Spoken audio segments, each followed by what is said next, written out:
Mēs esam atnākuši slavenajā logā. Logs tas ir, lūk, tāpēc, ka te ir tāda izeja uz nākamo ielēju, otru ielēju, blakus ielēju. Kāpām mēs augšā tur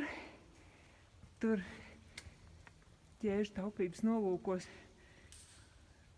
Trase nebija drošināta, bet ļoti stāva, ļoti slidena. Ļoti labi var logu redzēt. Jo mitra. Godīgi sakot, esmu aizaususies. Tāds mālains segums stāvs. Tur lejā var redzēt ceļu.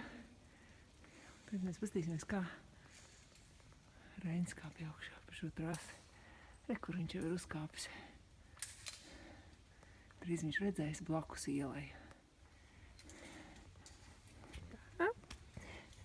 Esmu drošināta, re? Viss kārtībā, kamēr filmēju drošinās.